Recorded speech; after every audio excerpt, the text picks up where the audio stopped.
Assalamualaikum warahmatullahi wabarakatuh.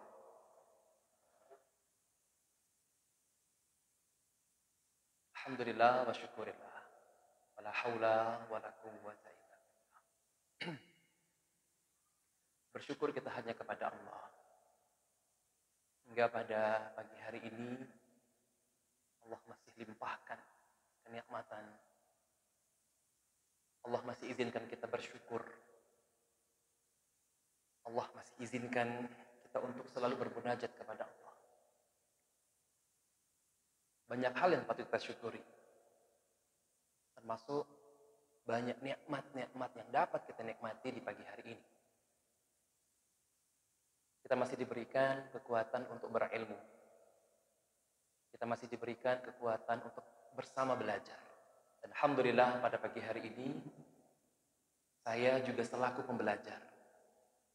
Karena setiap menyampaikan materi-materi tentang pendidikan anak, pengasuhan, keluarga, dan lain sebagainya, orang yang pantas untuk pertama belajar adalah saya. Dan setiap kasus nanti yang dalam proses tanya jawab, akan kita jadikan proses belajar bersama.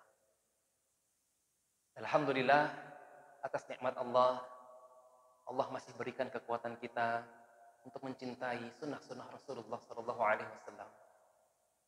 Hingga pada hari ini, salawat serta salam harus kita sanjungkan kepada Rasulullah SAW.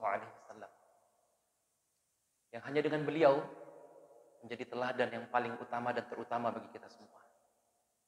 Para pembelajar, ayah bunda yang insya Allah rahmati, yang Allah cintai, yang Allah berikan segala kemudahan untuk meneladani dan untuk memberikan keteladanan pada orang-orang terdekat mereka. Alhamdulillah, pada pagi hari ini amanah yang cukup berat menyampaikan sedikit ilmu di hadapan orang-orang yang punya banyak ilmu.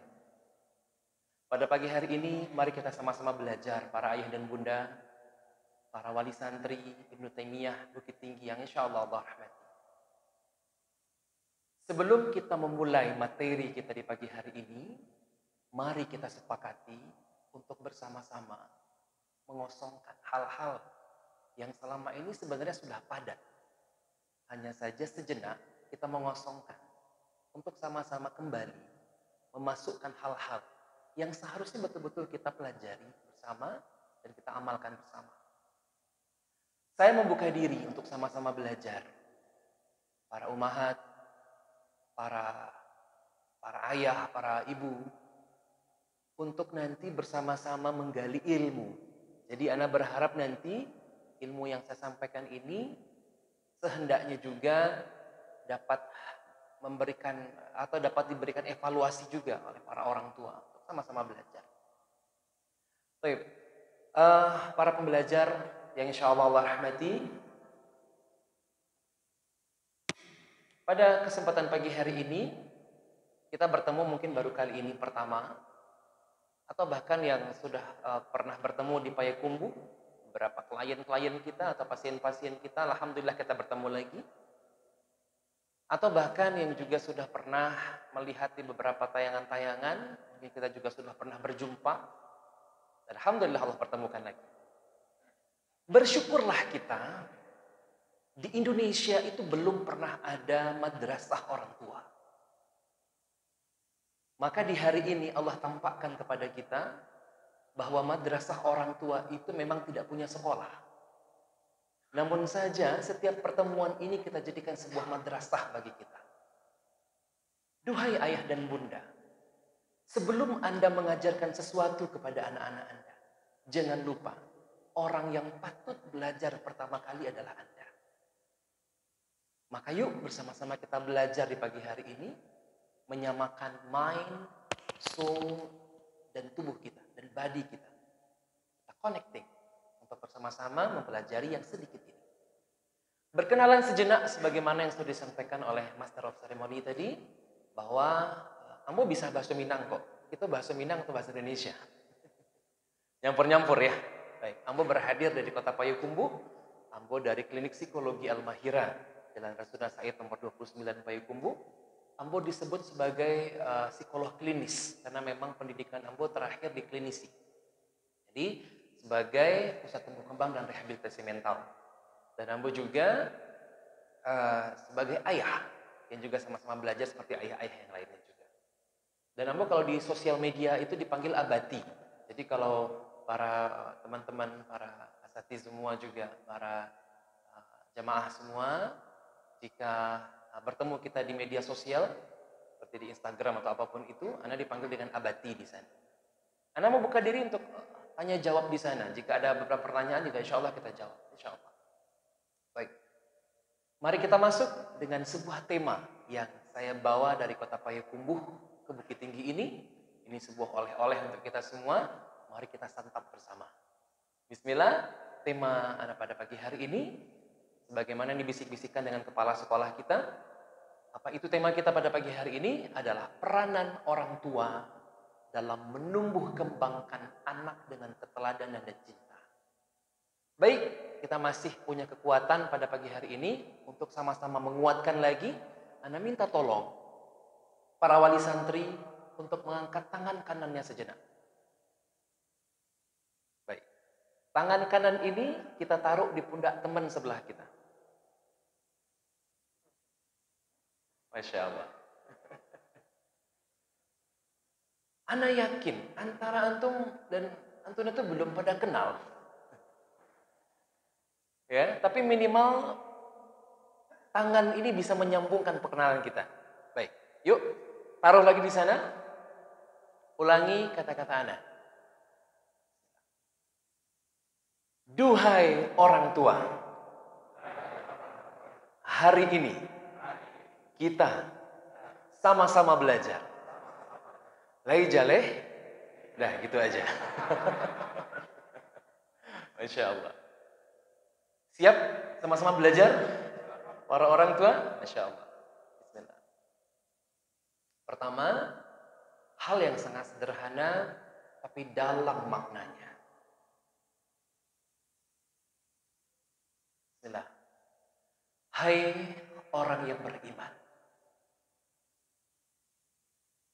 peliharalah dirimu dan keluargamu dari api neraka yang bahan bakarnya adalah manusia dan batu.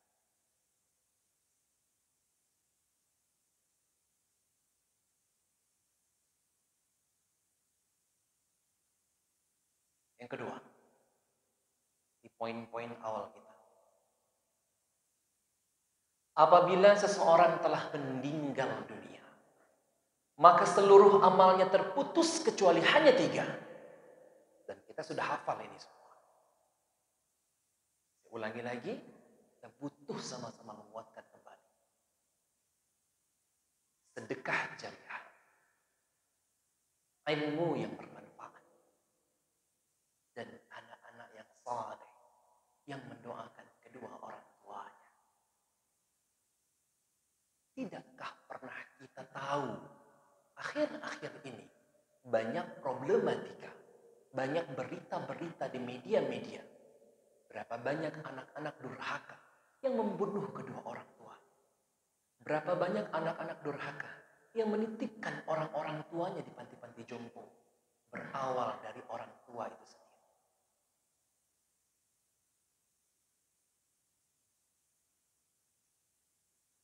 Sejenak, saya ingin membacakan sebuah surat dari anak-anak kita untuk ayahanda.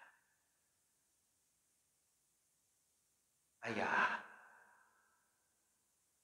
pulanglah. Aku tahu, ayah sangat sayang padamu. Walaupun ayah jarang membisikkannya di telinga. Pagi hingga sore hari ayah berada di luar sana. Senyuman yang ayah tampakkan ke mereka sangat indah. Aku cemburu. Ayah, sebenarnya aku ingin menikmati senyummu itu. Tapi aku malu menyampaikannya. Karena kita tak terbiasa bercerita dan menebak rasa. Ayah, aku rindu pelukanmu. Aku lapar kasih sayang. Aku rindu bermain denganmu seperti dulu. Aku ingat saat itu engkau menggelitiku, aku lari dan engkau tangkap kembali. Ayah, banyak yang ingin kuceritakan kepadamu. Tapi aku tak tahu bagaimana cara membuatmu mau duduk bersamaku. Ya, jika sempat pulanglah. Ya, jika sempat pulang. Pulangnya sebentar lagi, jangan sekarang. Nanti pulang. Ini surat dari anak-anak kita untuk para ayahanda. Mari sejenak kita membaca pula surat dari anak-anak kita untuk para ibunda. Surat untuk ibu. Ibu, aku anakmu bukan? Bu, bolehkah aku mengadu? Sembari meminta ibu menaruh sebentar saja HP yang ada di tangan. Bu, rasanya tanganku ini masih terasa sakit. Sejak sore itu ibu cubit karena aku tak mau mendengarkan ibu. Ibu, dadaku masih berdebar kencang saat terngiang amarahmu yang begitu garang. Aku juga ingat matamu yang tak ramah seperti terbelalang. Ibu, aku takut jangan-jangan aku akan terbuang. Ibu, aku takut. Semua kebahagiaan yang kau kabarkan di Facebook dan Instagrammu tentang kita kepada semua orang membuatku ragu. Karena senyum ibu itu aku rasakan semu dan palsu.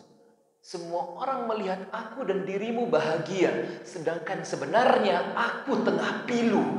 Ibu, benarkah aku anakmu?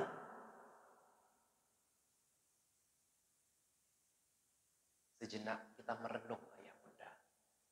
Hal-hal semacam ini sudah menjadi hari-harian kita. Sedikit pertanyaan untuk para orang tua dan diri saya sendiri. Bukankah masa kecil anak-anak itu tidak lama? Masih ingatkah kita? 9 bulan di kandungan.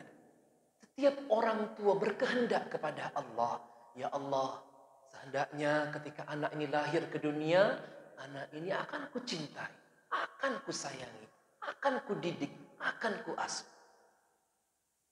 Namun tiba-tiba ketika anak brojol ke dunia, tak pun ahlan wa sahlan yang disampaikan oleh orang tua. Tak pun ucapan-ucapan yang baik orang tua sampaikan kepada anak-anaknya. Hal yang pertama, penolakan terjadi oleh orang tua. Ketika anaknya lahir ke dunia, para ayah tak terbiasa dan tak pandai menggendong anak-anaknya. Seorang bidan menyodorkan kepada ayahnya, Pak, ini anakmu sudah lahir. Maka ayah-ayah yang tak pernah belajar menggendong anak-anaknya langsung menolak dan mengatakan, maaf bu, saya tak mampu menggendong. Saya tak pandai menggendong. Penolakan pertama terjadi pada anak-anak kita di awal kehidupan mereka. Bukankah masa anak-anak kita tidak lama? Dulu 9 bulan dalam kandungan, ia lahir 5 tahun pertama. Golden age disebut dalam teori-teori barat. 10 tahun pertama, 15 tahun pertama, 20 tahun pertama, di 30 tahun, di 25 tahun pertama, seorang ibu menelpon anak-anaknya. Nah, bisakah pulang hari ini? Lalu anak menjawab, afwan Umi, tak bisa. Pekerjaan sangat banyak. Anak ulangi, bukankah masa kecil anak-anak tidak lama? Entah kenapa, banyak orang tua yang akhirnya menyerah di usia 5 tahun pertama, 10 tahun pertama. Begitu banyak orang-orang tua yang melibatkan sekolah menjadi pembelajaran pertama bagi anak-anaknya. Padahal bukan begitu. Al-Umu Madrasatul Ula. Ibu, madrasah pertama bagi anak-anaknya. Ayah pun kepala sekolahnya. Karena di atas madrasah itu ada kepala sekolah. Kemana para orang tua? Menitik beratkan semuanya kepada pengasuhan ketiga. tidak lama mengasuh anak-anak itu. Rasanya jengkel mungkin melihat anak menangis di tengah malam. Kok nggak bisa diem? Saya lelah kerja dari pagi sampai malam. Anak masih nangis, nggak bisa didiemin. Digendong-gendong, dipuk-puk dan lain sebagainya. Nggak bisa juga diem-diem. Emosional orang tua. Ingat para ayah. Waktu anak menangis seperti itu pun tak lama. Ada masanya nanti Anda rindu kembali menggendong anak. Tapi Anda tak mampu untuk itu lagi. Ada kerinduan untuk memeluk mereka kembali. Tapi mereka sudah enggan untuk dipeluk. Ada waktu-waktu di mana nanti Anda menelpon para anak-anak perempuan Anda atau anak laki-laki Anda. Nah, pulanglah sebentar. Afwan abi, afwan umi, tak mampu pulang, tak bisa pulang. Duit saja yang kukirimkan. Akan ada masa-masanya nanti. Maka sebelum masa itu datang, yuk maksimalkan tugas-tugas kita sebagai orang tua. Sebelum masanya datang. Hari ini ayah bunda. Ketika kita mengaku sebagai umat Nabi besar Muhammad sallallahu alaihi wasallam. Apakah yang sudah kita lakukan kepada anak-anak kita? Setiap kita ikut kajian, setiap kita menuntut ilmu, tapi hanya saja ilmu itu sebatas di kognitif kita saja. Di kepala kita saja. Sudahkah mendampingi mereka dengan keteladanan dan cinta? Apakah kita telah memeluk, mengusap, mencium anak-anak kita, atau bahkan apakah kita telah memperlakukan mereka sebagaimana Rasulullah memperlakukan anak-anak kita? Bagaimana Rasulullah bersikap kepada anak-anak kita? Bukankah begitu yang harus kita contoh, ayah bunda? Kita mengaku sebagai thalabul ilm, kita mengaku sebagai pembelajar. Hanya saja ternyata pembelajar hanya di tempatnya saja, bukan untuk di rumah-rumah.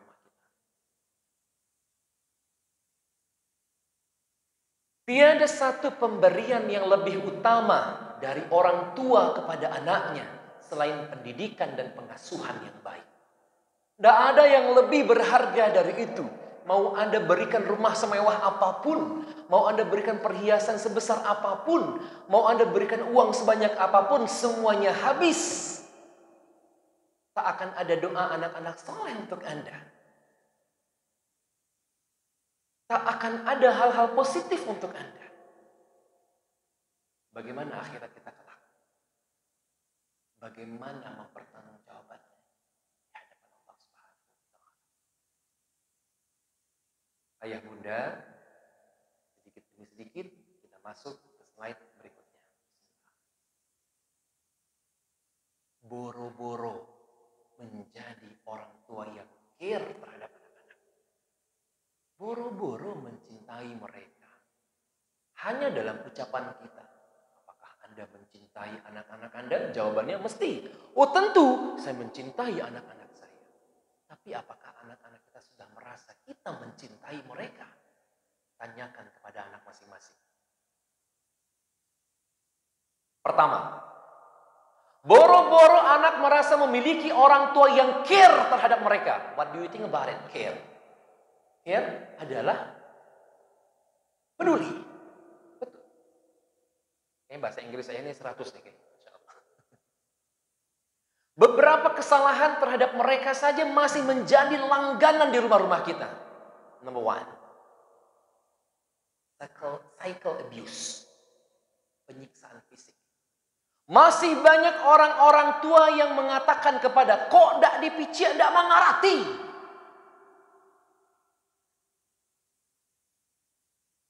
Dak cuma mengerti. Mada. Kalau saja anak-anak kita mengenal tentang hak asasi anak, kita bisa dilaporkan ke pemberdayaan perempuan dan perlindungan anak. Hati-hati. Indak cuma mengerti. Lah mama kecekan patang. Lah abi kecekan patang. Baulang coba balik. Mada. Cycle abuse. Penyiksaan fisik. Hati-hati ayah bunda. Yang kedua, pengabaian. Penyiksaan emosional. Penolakan. Orang tua yang bersikap acuh tak acuh. Contoh sederhana. Abi, lihat nih.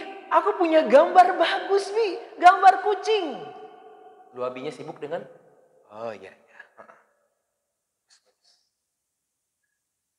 Pengabaian. Sering tidak terjadi di rumah-rumah kita? Sangat. Umi lihat nih, Mi. Bagus, Mi. Nggak nampak Umi sedang masak. Terjadi.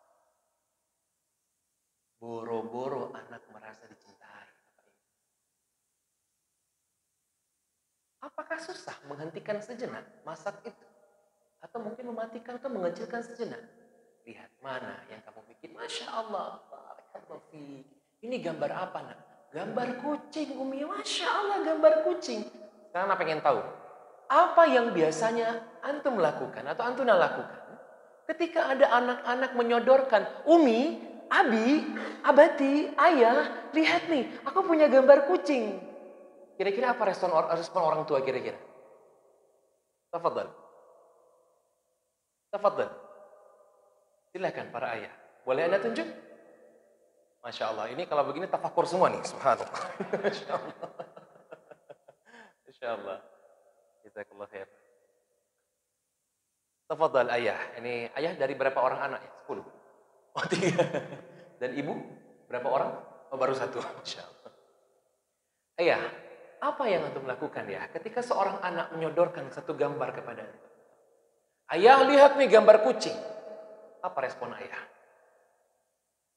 Oh iya rancak ya? Masya Allah. Keren nih, rancak ya? Lanjut. Ayah yang sedang tersenyum. Naam, antum. Ya, betul. Antum, betul. Naam, ya. Apa ya respon ayah? Ini ya gambar kucing bagus ya. Gimana ya? Masya Allah. Bagus. Kalau misalnya ini gambar kucing, tapi ternyata tak seperti kucing. Bagaimana respon orang tua? Oh bagus ya. Just it, hanya itu kira-kira. Hati-hati. Banyak ketergelinciran di sini. Banyak anak-anak yang merasa selalu tersanjung. Dipuji berlebihan oleh orang tuanya. Orang tua lupa membenarkan kesalahannya. Ini contoh sederhana masalah kucing tadi, contohnya gambar kucing. Ayah lihat nih, gambar kucingnya bagus. Masya Allah, bagus nak. Tapi ternyata nggak seperti kucing. Ini harus disampaikan. Kenapa? Banyak anak-anak yang bertumbuh dan berkembang ketika ia remaja yang tak siap dikritik. Kenapa? Dari masa kecilnya selalu diapung-apungkan. Padahal ia salah. Hal sederhana ini baru kita bahas. Maka kalau anak salah, katakan salah. Walaupun di awal, Masya Allah, barakallahu fiik, nak. Bagus sekali gambarnya. Tapi nak, sepertinya ini bukan kucing. Ekornya bukan seperti ini, kayak cacing sayang. Anak harus paham kesalahannya. Ini hal sederhana. Ini belum hal yang lain lagi. Hal pertama. Jadi anak harus tahu kesalahannya. Ini masalah pembahasan tentang hal yang kecil-kecil dulu kita.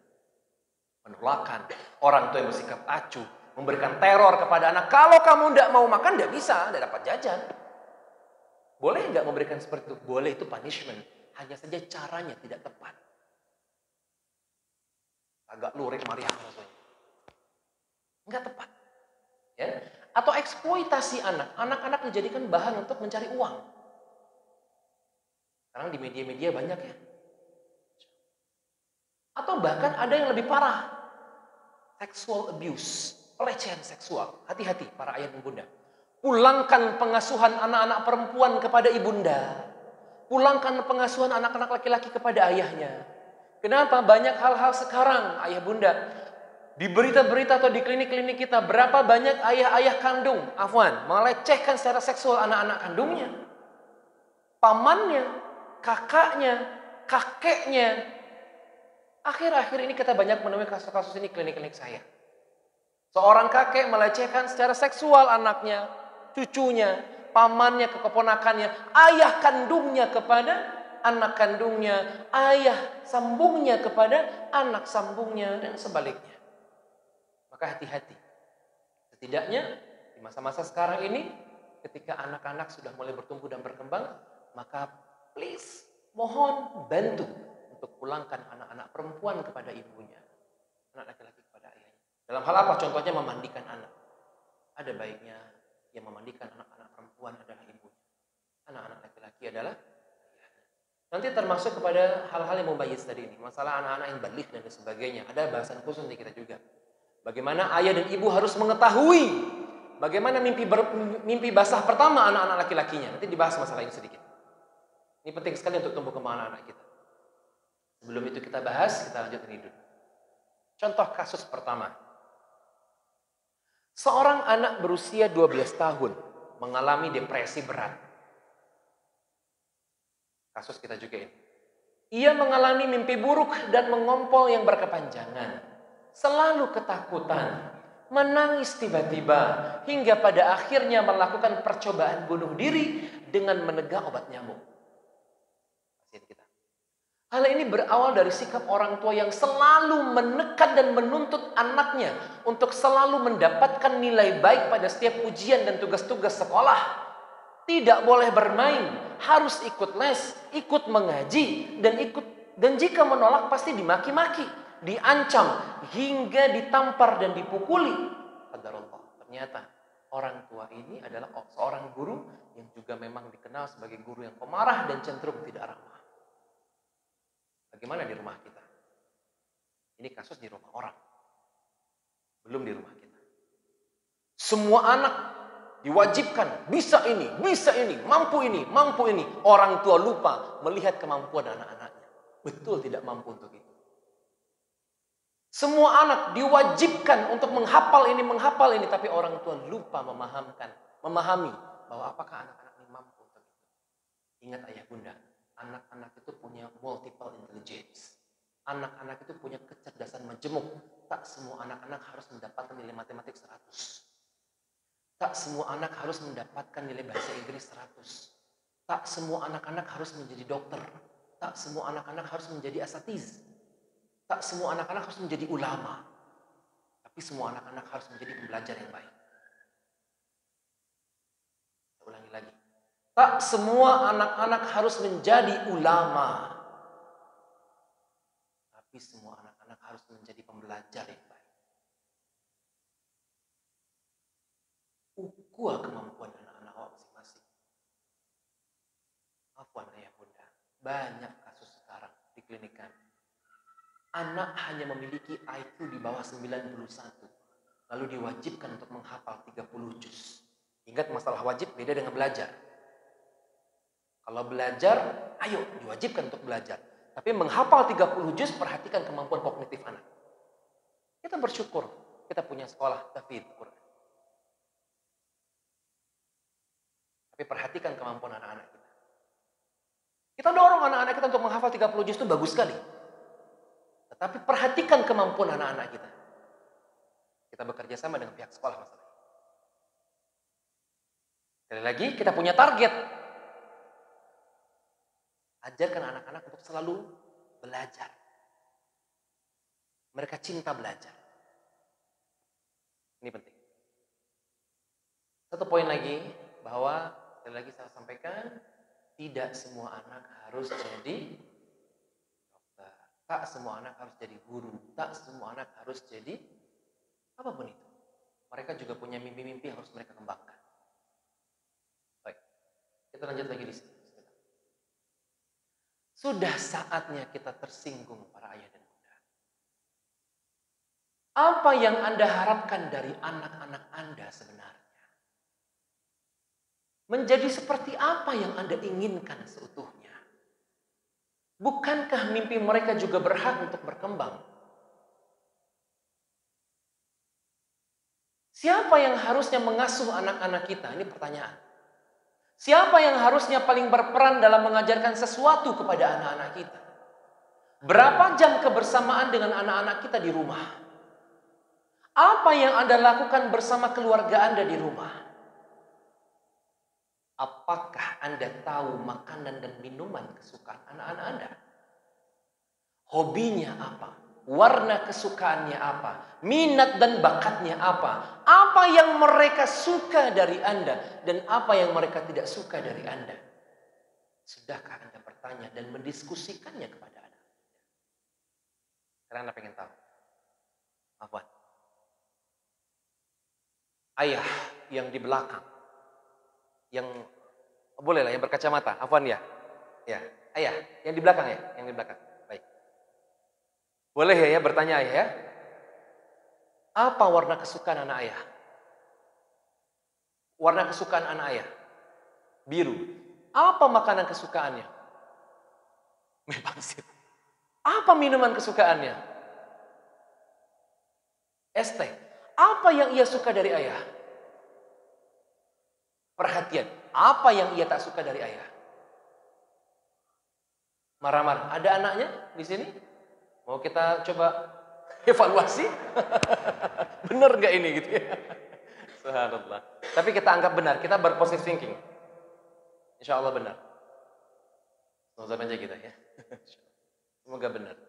Tapi nanti Ustaz tolong tanyakan Ustaz. Alhamdulillah ayah paham dengan itu. Tapi masih banyak orang-orang tua yang tak paham. Sebenarnya apa yang diinginkan anak kepada orang tuanya? Orang tua bertanya lupa kepada anak-anak. Nah, apa sih yang kamu suka dari ayah? Diskusi dengan anak-anak. Aku nggak suka kalau ayah marah-marah. Aku suka tuh kalau ayah tuh sering gendong aku, peluk aku, belai aku, nemenin aku mau bobo. Sebelum tidur ayah entah kemana, ibu entah kemana. Lupa membicarakan sesuatu untuk masa depan. Pertanyaan anak sekarang. Siapa yang harusnya mengasuh anak-anak kita? Ibunya atau ayahnya? Sepakat ibunya?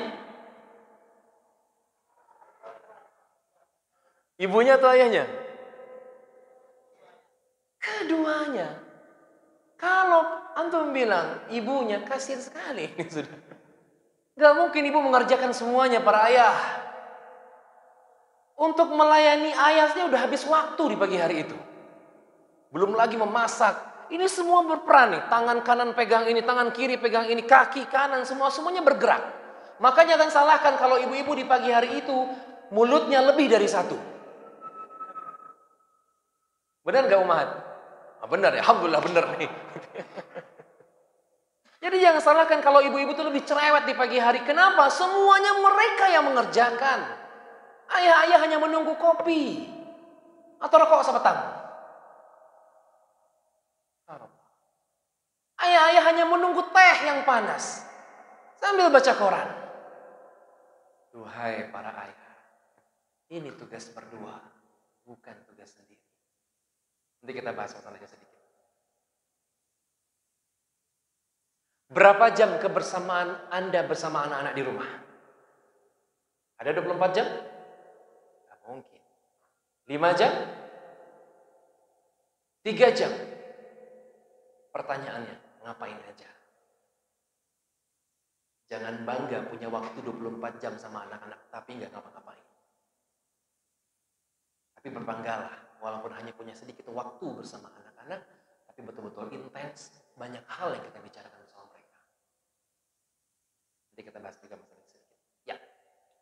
So, be best friend parent for children. What do you think about it? Ya, intinya menjadi teman terbaik lah untuk anak-anak kita. Kenapa sangat penting menjalin kedekatan dengan anak-anak? Kenapa kira-kira? Ayah bunda, kenapa kira-kira? Boleh, para bunda juga boleh menjawab. Kenapa sangat penting menjalin kedekatan dengan anak-anak kita? Karena anak butuh rasa aman. Kalau anak-anak tak dekat dengan orang tua, anak-anak tak punya rasa aman.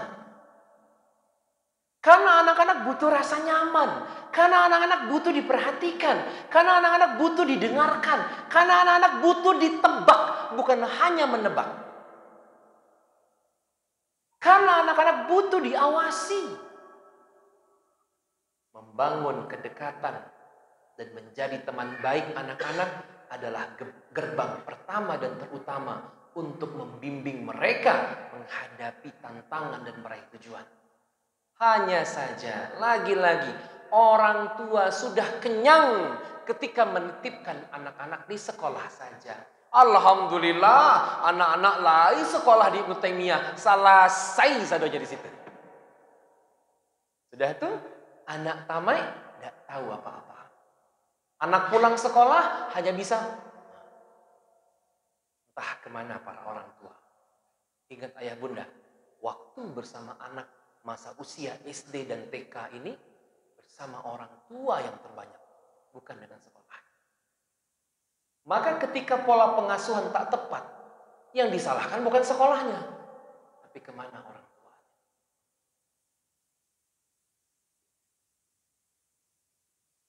Bagaimana Anda mengajarkan sesuatu kepada mereka, sedangkan Anda belum mampu membuat mereka nyaman bersama Anda? Anda punya mimpi yang besar untuk anak-anak Anda. Anda ingin menjadi ulama nih anak-anak Anda. Anda ingin menjadi dokter nih anak-anak Anda. Anda ingin menjadi guru nih anak-anak Anda kelak. Anda memberikan sebuah pembelajaran yang berat, yang besar pada anak-anak Anda. Tapi bagaimana mereka nyaman bersama Anda? Anda belum mampu tersenyum ketika berhadapan dengan mereka. Smiling face hilang begitu saja. Seperti kasus pertama tadi di surat untuk ibu-ibu. Berapa manis senyum ibu untuk orang-orang di luar sana. Nyampe di rumah sangat pahit rasanya bagi anak-anak kita. Yuk kita bangun dari tidur kita. Kita sangat banyak berharap untuk anak-anak kita, sedangkan kita belum mampu memberi.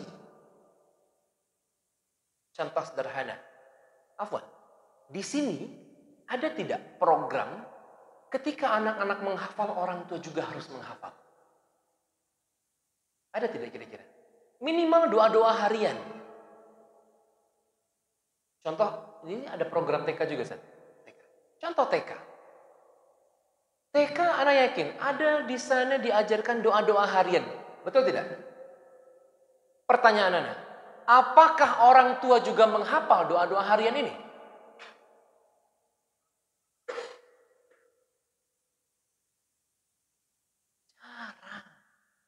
Lalu bagaimana cara anak bisa membaca? Misalnya ketika mau makan, bismillah. Habis makan, alhamdulillahillazi at'amani hadza wa razaqanihi min ghairi haulin minni wa la quwwata dan sebagainya. Bagaimana anak bisa terlatih untuk itu? Hanya berharap di sekolah, tak mampu dan tak bisa. Yang menjadi guru pertama dan utama adalah orang-orang tuanya. Maka Anda bilang, kita sangat banyak berharap kepada anak-anak kita, sedangkan kita belum mampu memberi yang banyak untuk mereka. Apa contohnya?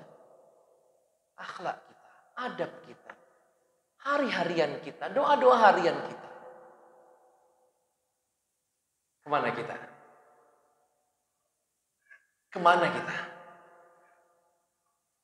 Fakta, ayah bunda. Ini fakta, kita masuk sedikit. Tali kasih anak dengan orang tuanya mulai lapuk, berjarak dan merasa janggal.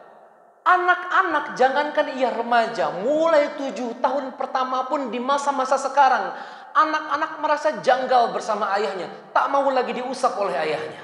Tak mau lagi dipeluk oleh ayahnya. Tak mau lagi tidur bersama ayah dan bundanya. Kenapa ini? Ternyata bermula dari ayahnya sendiri yang menjaga jarak dengannya. Ayah lebih banyak di luar sana ketimbang di rumah-rumah tangga. Untuk bekerja dari pagi sampai sore itu udah cukup panjang waktu. Kenapa kok di malam hari ayah masih tak pulang? Masih enak untuk berdiskusi dengan teman-teman di luar sana. Padahal anak-anak menunggu kita di rumah. Kok ayah tidak pulang? Kok ayah masih belum pulang? Hingga anak kehilangan arahnya. Tidak tahu mau bertanya kepada siapa. Kok masuk yang ke Ciambo tadi? Kalaulah anak tak dekat dengan orang tuanya dari kecil, maka di usia remajanya, kasihan bertanya tentang mimpi besarnya. Contoh sederhana ya, untuk mendeteksi apakah anak-anak kita ini normal tumbuh kembangnya, orientasi seksualnya menyimpang atau tidak, inyo homo atau tidak, inyo gay atau tidak, inyo lesbi atau tidak, dimulai dari mimpi basah pertamanya. Sudahkah ayah bertanya kepada anak-anaknya, nah, mimpi pertamamu dengan laki-laki atau perempuan? Kalaulah ayah tak pernah bicara dengan anaknya dari awal, ba'a cara bertanya soal itu. Nah, gimana perasaanmu hari ini? Dari awal usia ayah berperan. Nak, bagaimana kabarmu hari ini? Apakah ada sesuatu yang harus ayah dengar? Berawal dari umur golden age, belasan, masuk ke sana. Nak, ayah pengen denger deh cerita kamu. Tadi malam mimpi apa? Kalau mimpi buruk, kita nggak usah ceritakan, nggak apa-apa. Tapi mimpi bagusnya apa? Berawal dari situ ayah. Kalaulah ayah tak terbiasa menanyakan tentang mimpinya apa di malam hari. Secara psikologis, menebak atau mendeteksi bagaimana tumbuh kembang secara psikologis anak-anak ini. Sehat tidak orientasi seksualnya. Menyukai perempuan apa tidak? Menyukai laki-laki apa tidak? Mulai dari mimpi basah pertama. Lah, kalau ayah-ayah tak terbiasa menebak mimpinya, bercerita tentang ini di malam-malam atau di pagi-pagi hari, bagaimana cara bertanya kepada anak-anak laki-laki kita? Enggan rasanya. Nah, lah mimpi, aduh basah mimpi itu tidak ngerti cara nyampaikannya. Tanyalah sama bunda. Bunda ngerti apa? Bunda tidak pernah tahu tentang mimpi basah. Satu hal lagi, ayah yang harus lebih paham tentang perbedaan mani, wadhi, dan badi. Kapan anak harus mandi wajib? Kapan anak harus membersihkan berwudu dan lain sebagainya? Tugas para ayah dari sekarang pelajari lagi itu untuk anak laki-laki. Jangan-jangan kita sendiri juga nggak tahu apa perbedaannya. Yuk kita belajar. Hal kecil bisa menjadi besar. Hati-hati. Ayah, bunda. Begitupun para bunda, para umahat, para ibu, para mama, para mami, para siapapun Anda di sana sebutannya. Kalaulah Anda tak membiasakan bercerita dengan anak-anak perempuan Anda, bagaimana membahas menstruasi? Bagaimana membahas cinta pertama mereka? Sedikit nanti kita bahas masalah ini juga. Maka para ayah dan bunda, tali kasih anak di zaman sekarang dengan para orang tuanya mulai lapuk, berjarak dan merasa janggal hingga anak kehilangan arahnya. Pada akhirnya anak-anak bertanya tentang mimpi basahnya atau bertanya tentang baliknya, mubayyiz dan sebagainya. Bertanya kemana? Ke teman-temannya. Teman-temannya mengarahkan kepada apa? Cari se-Google. Apa yang terjadi? Berarti Anda yang menggelincirkan anak-anak Anda untuk menonton film-film porno. Pornografi dan pornografi. Jelas, hal itu yang diketik oleh anak-anak di Google dan lain sebagainya, di YouTube, apa yang keluar? Tayangan-tayangan tidak benar. Betul tidak ayah bunda? Kenapa tak dari lisan kita? Hanya saja banyak orang-orang tua yang menutup dirinya. Bertanya apa tuh kita baru tidak boleh berdosa. Selalu menjawabnya dengan berdosa. Akhirnya anak-anak tak mampu lagi bercerita dengan Anda. Buka diri Anda. Bagaimana cara menjawabnya? Berilmulah. Anda yang perlu belajar. Bunda, kenapa kok bisa ada adik dalam perut bunda? Tidak boleh berdosa. Berdiskusilah dengan cara yang benar. Dengan ilmu yang benar. Ada adik dalam perut bunda. Ini amanah dari Allah. Sertakan Allah. Menikah. Ayah dan bunda menikah. Allah berikan anak. Itu urusan Allah. Allah yang paling tahu bagaimana caranya. Mengimani itu paling penting. Ayah dan bunda jangan panik ditanya itu. Tidak boleh berdosa. Tidak boleh wak ketik baru. Boleh. Akhirnya anak-anak kehilangan arah. Yang kedua. Orang tua ada figur otoriter yang selalu benar dan anak selalu salah. Orang tua masih menggunakan 3 pasal di rumah-rumah kita. Pasal pertama, orang tua selalu benar. Pasal kedua, anak selalu salah. Pasal 3, ketika anak benar, kembali ke pasal pertama. Pokoknya orang tua yang selalu benar. Maka 3 pasal ini selalu dibisikkan oleh orang tua di telinga-telinga anak-anak kita. Jangan ngasih dulu, amalah lama hidup. Lah dulu makan nasi dingin. Ama yang paling tahu, papa yang paling tahu. Terkadang kita nggak tahu, tapi pura-pura tahu. Bohong ya. Kalau nggak tahu, katakan tak tahu. Yuk kita cari tahu bersama. Jangan sok tahu. Ini adab dalam berilmu. Betul tidak ayah bunda? Tidak tahu, katakan tidak tahu. Ini penting. Ya, orang tua selalu benar. Maka pada akhirnya kritikan-kritikan atau masukan-masukan dari anak-anak tak pernah didengar. Kenapa? Orang tua selalu merasa benar. Maka sesekali ayah bunda, ternyata kita adalah pembelajar yang sesungguhnya. Terkadang kita sebagai pembelajar yang sesungguhnya belajar dari anak-anak kita.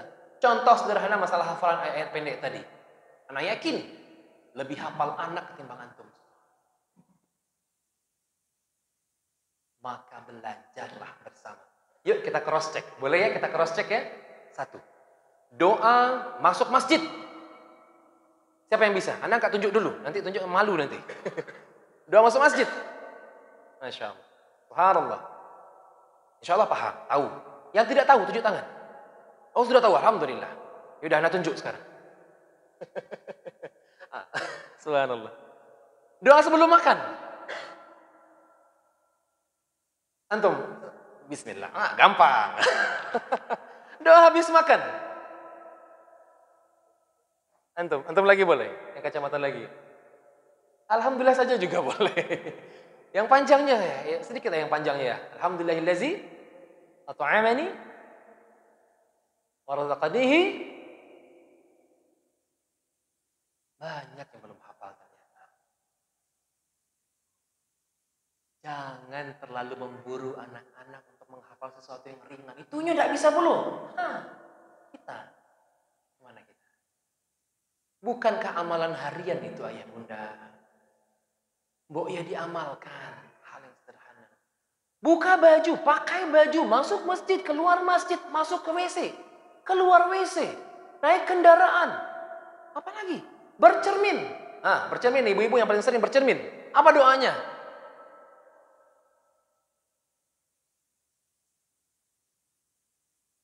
Apa doanya, Ummahat? Insya Allah hafal semua, hanya saja malu-malu saja. Tapi Anda yakin kita pembelajar. Mbok ya di sekolah kita ini para ustadz, kita bikinkan program khusus. Anak belajar, orang tua pun juga belajar. Jadi ada setoran hafalan. Siap tidak kira-kira? Minimal hafalan doa-doa harian dulu yang kita baca tiap hari. Keteladan kata Rasulullah SAW. Kenapa tidak meneladani beliau? Siap tidak kalau kita bikin program itu? Berat rasanya. Tapi insya Allah kita bisa. Pelan-pelan. Hari ini, hafalan ini. Selesai. Hari besok, hafalan ini. Selesai. Gampang kok. Insya Allah gampang. Allah yang mudahkan. Allah yang mudahkan. Insya Allah Allah yang mudah. Baik. Sederhana ya. Maka menuntut sekolah. Menuntut anak. Menuntut diri sendiri. Bismillah. Kita sama-sama belajar. Selanjutnya lagi. Intensitas pertemuan gak lagi berkualitas para ayah dan bunda. Contoh, banyak sekarang orang tua yang bangga dan pede mengatakan alhamdulillah kami ibu-ibu rumah tangga, Pak Hafiz. Kami ibu-ibu rumah tangga. Pertanyaan anak sekarang kepada anti semuanya. Lalu kalau antun di rumah 24 jam, bangga dengan 24 jam nanti semua, pertanyaannya. Apa yang anti lakukan selama 24 jam itu bersama anak-anak? Apa yang bunda-bunda lakukan selama 24 jam bersama anak-anak bunda? Ini diminta pertanggungjawabannya nanti di akhirat. Subhanallah. Apa yang para ayah lakukan ketika pulang bersama anak-anak di rumah? Sudahkah menjadi kuda-kuda bagi mereka?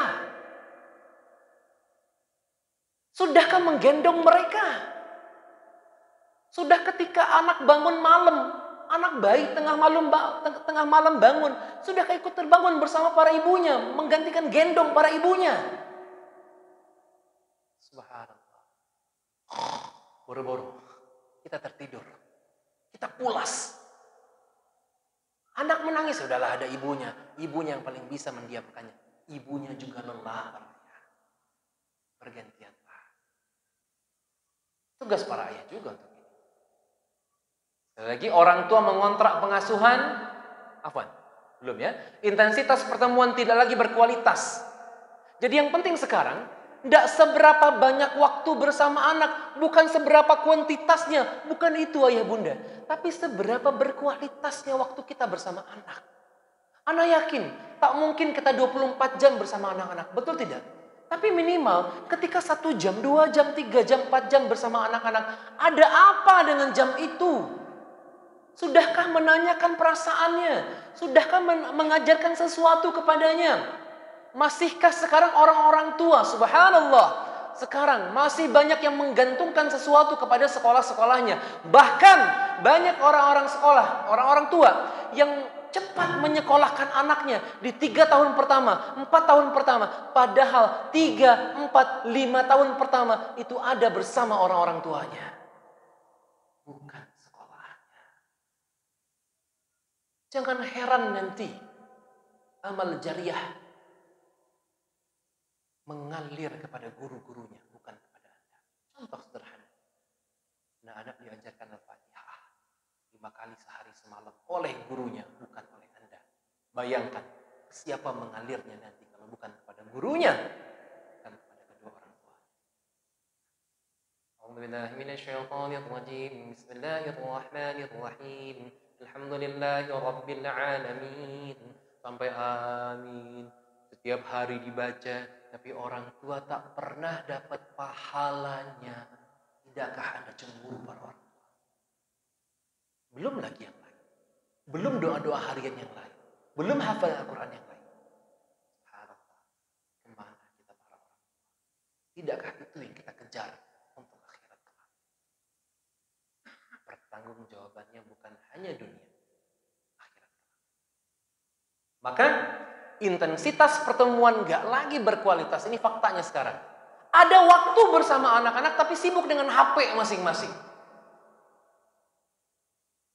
Ada waktu bersama anak-anak untuk memasak di rumah karena orang tua takut anak-anaknya merusak di dapur, takut membuat kekacauan di dapur. Anak-anak didudukan di depan televisi. Nih Upin Ipin bagus duduk di sini ya. Mana para orang tua yang ada waktu-waktu bersama nih, buka bawang yuk nak yuk. Anak-anak harus mengenal nih loh bedanya, apa tuh namanya? Langkue, sepade, bawang putih, bawang merah. Stimulasi pertama untuk kecerdasan segala motoriknya. Motorik halus, bukankah anak-anak melihat sesuatu, memegang satu, meraba sesuatu.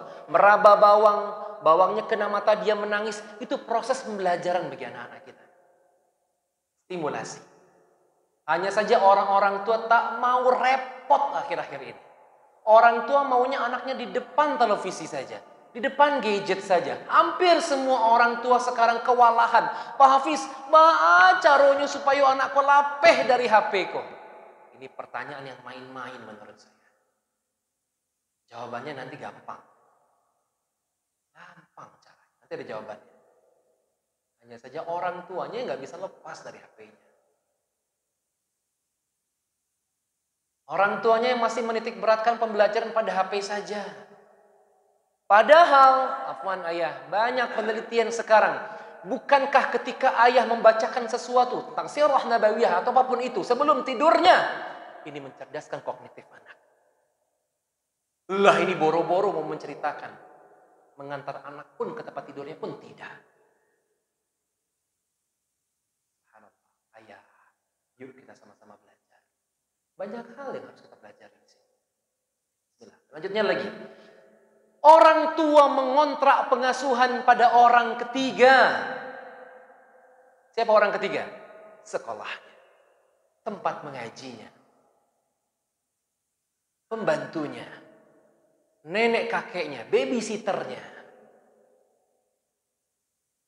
Orang tua cuman Ustaz, anak kami tolong dididik. Betul, kita adalah miskin ilmu. Tapi bukan berarti kita lepaskan 100%. Ketika kita miskin ilmu, bukan berarti anak yang harus belajar. Kita yang kudu belajar. Makanya selalulah berilmu. Ada kajian, ikuti. Ada pertemuan wali santri, ikuti. Ini proses belajar bagi kita semua. Karena madrasah orang tua di Indonesia belum pernah ada. Dan madrasah-madrasah kita ya seperti ini. Saling mengingatkan dan saling menguatkan. Apa yang Anda sampaikan ini juga menguatkan bagi Anda sendiri. Insyaallah. Selanjutnya lagi. Contoh sederhana lagi nih. Ya, mengontrak pengasuhan pada orang ketiga. Semua orang tua sekarang malah merasa bangga menitipkan anak-anak di sekolah-sekolah yang hebat. Insya Allah seperti sekolah-sekolah di Ibnu Taimiyah. Tapi hati-hati, sekolah bukan tempat pembelajar utama mereka. Ingat, sekali lagi, orang tuanya lah madrasah yang sesungguhnya. Kita lanjutkan lagi.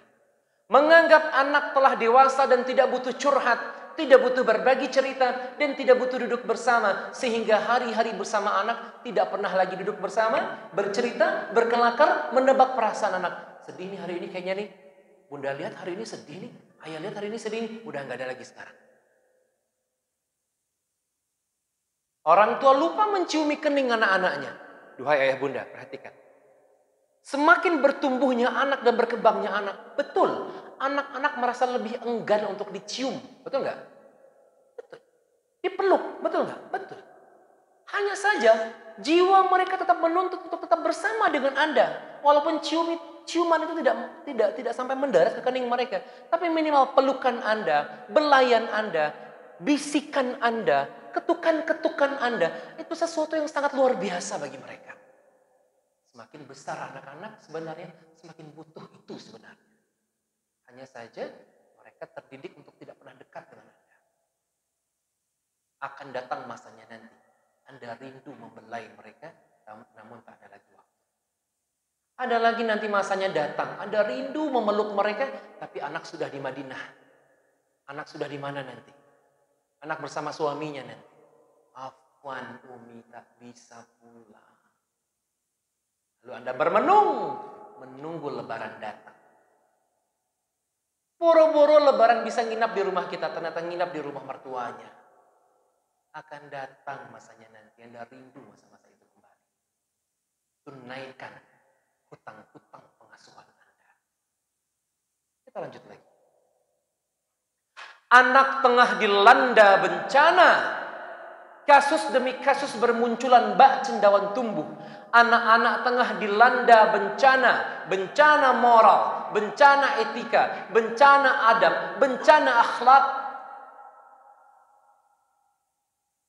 Mereka lepas tak berarah kemana para orang tuanya di antara bencana yang paling besar. Bencana yang paling besar saat ini, duhai ayah dan bunda, adalah kita tidak sadar bahwa kita sedang dalam bencana. Itu bencana paling besar. Bencana itu ada di telapak tangan kita dan anak-anak kita, yaitu gadget. Ini bukan gadget, ini masker. Contohnya saja, seolah-olah. Bencana yang paling besar adalah di telapak tangan kita dan anak-anak kita. Apa itu? Gadget. Dengan gadget, mereka tak lagi peka dan peduli dengan lingkungannya, sosialnya. Dengan gadget, mereka terpapar dengan porno aksi dan pornografi. Dengan gadget, mereka tidak pandai menempatkan adab, akhlak, dan etikanya. Dengan gadget, mereka melupakan kewajiban mereka sebagai manusia di hadapan Rabb-Nya. Allahu Akbar, Allahu Akbar. Azan berkumandang. Masih sibuk dengan HP-nya. Ada apa dengan kita? Peran orang tua tergantikan oleh TV, games, gadget, dan media sosial lainnya. Memasrahkan anak-anak untuk lengah bersamanya. Orang tua hari ini tak mau repot. Bunda-bunda, apa sih artinya ini? Yuk kita tengok YouTube. Yuk kita tengok Google. Stop kata-kata itu. Ini hanya mengantarkan anak-anak Anda untuk lengah. Ya sudah, kayaknya saya nggak butuh lagi ayah dan bunda. Sudah ada YouTube, sudah ada Google. Boleh Anda mencarikan di Google, boleh Anda mencarikan di YouTube, tapi di belakangnya. Lalu Anda sampaikan bentuk sebagai ilmu dari Anda. Hati-hati para ayah bunda. Kita lengah bersama ini. Orang tua hari ini nggak mau repot, saya bilang tadi. Nggak mau repot. Orang tua nggak mau rumahnya balea. Padahal orang-orang tua yang sukses adalah orang-orang tua yang mengizinkan rumahnya balea lalu dibersihkan bersama. Itu orang-orang yang berhasil. Kenapa? Dari rumah-rumah yang balea tadi itu banyak hal yang bisa dipelajari oleh anak dan orang tua. Banyak hal yang dikembangkan. Banyak nih orang-orang tua sekarang, di zaman sekarang gak pernah mau rumahnya dicoret-coret. Gak pernah mau rumahnya berserakan. Padahal berserakan itu proses belajar bagi anak-anak. Mereka mencoba untuk mengembangkan kognitif mereka, eksperimen. Hanya saja butuh pendampingan Anda. Kalau misalnya gelas pecah, lalu kita marah. Gelas pecah, bisa dibeli lagi lah, atau bisa hati-hati untuk itu. Tapi hati yang pecah, gak bisa beli di mana kira-kira. Nah, itu pecah. Nggak tahu itu Maha Kristal Balinya di Pasar Bawah. Di Pekanbaru. Jauh-jauh kan kalau kristal kan dari Bukit Tinggi ke Pekanbaru. Tapi itu terjadi di rumah kita. Orang tua seolah-olah lebih menghargai kristal ketimbang jiwa anaknya tadi. Marah. Nanti ada bahasa sedikit juga. Nanti kalau Anda lupa tolong diingatkan. Terus juga, orang tua hari ini lelah menjawab segala pertanyaan anak-anaknya. Orang tua hari ini berlomba-lomba menitipkan anak-anaknya pada media-media tidak bertanggung jawab. Orang tua hari ini tidak pandai tegas mengatakan tidak pada anak-anaknya. Nggak tega. Orang tua hari ini lemah dan selalu merasa mengeluh. Jawaban dari HP tadi itu. Pak Hafiz, gimana caranya menghentikan HP anak-anak ini Pak Hafiz? Jawabannya gampang. Kira-kira jawabannya apa? Ambil. Hanya saja orang tua tak tega melihat anaknya menangis. Ayah bunda, bukankah main HP itu adalah perilaku repetitif?